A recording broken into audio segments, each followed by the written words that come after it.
नमस्कार साथियों। आज हम बात करेंगे एक बहुत ही अहम फैसले की जो सीधे तौर पर फौजियों यानी कमीशन प्राप्त अधिकारियों, जेसीओज और ओआरएस की सेवा निवृत्ति पर मिलने वाली ग्रेजुइटी यानी सेवानिवृत्ति लाभ से जुड़ा हुआ है।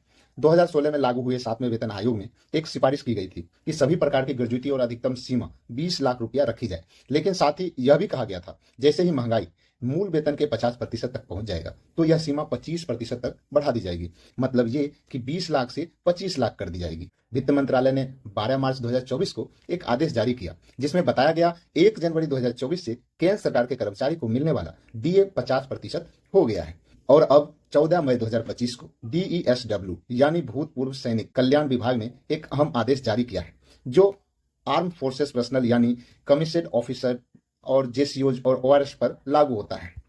यह आदेश उन सभी जवानों और अधिकारियों पर लागू होगा जो 1 जनवरी 2016 के बाद से सेवानिवृत्त हुए हैं या शहीद मृत्यु को प्राप्त हुए हैं। अब सभी प्रकार की ग्रेजुएटी जैसे रिटायरमेंट ग्रेजुएटी हो, service gratuity, disability gratuity, special gratuity और डेथ ग्रेजुएटी की अधिकतम सीमा बढ़ाकर 25 लाख रुपये कर दी गई, जो कि पहले 20 लाख रुपये थी। यह वृद्धि 1 जनवरी 2024 से प्रभावी मानी जाएगी। जो ऑफिसर या जवान 1 जनवरी 2024 के बाद रिटायर्ड हुए हैं उन्हें अब 5 लाख रुपए का अतिरिक्त ग्रेजुइटी मिलने का रास्ता खुल गया है। ड्यूटी पर शहीद या दिव्यांग हुए जवानों के परिजन को मिलने वाली डेथ या डिसेबिलिटी ग्रेजुइटी की सीमा भी अब 25 लाख रुपए होगी। इसका फायदा सिर्फ सशस्त्र बलों के लिए नहीं बल्कि सभी केंद्रीय कर्मचारियों के लिए भी है। लेकिन डीईएसडब्ल्यू का आदेश विशेष रूप से फौजियों के लिए है। यह बदलाव सिर्फ एक सिफारिश का पालन नहीं है बल्कि जवानों के सम्मान और हक का सवाल भी है।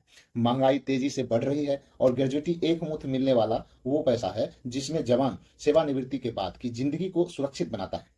25 लाख की यह नई सीमा जवानों के लिए एक अतिरिक्त ढाल की तरह है, चाहे वो रिटायर्ड हो रहे हो या फिर दुखद घटना में अपनी ड्यूटी पर शहीद हो गए हो।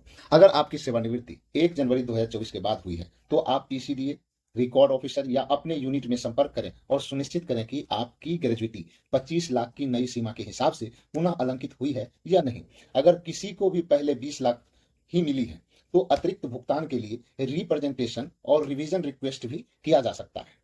यह एक स्वागतीय कदम है। देश की सेवा करने वालों को उनकी अंतिम सेवा से जुड़े लाभों में वृद्धि मिलना सिर्फ नीति नहीं, न्याय भी है। अगर आपको यह जानकारी उपयोगी लगी हो तो वीडियो को लाइक और शेयर जरूर करें और चैनल ओपिनियन जस्टिस को सब्सक्राइब करें ताकि हम ऐसे ही विश्लेषण और जागरूकता भरे विषय पर आपके लिए वीडियो बनाते रहें।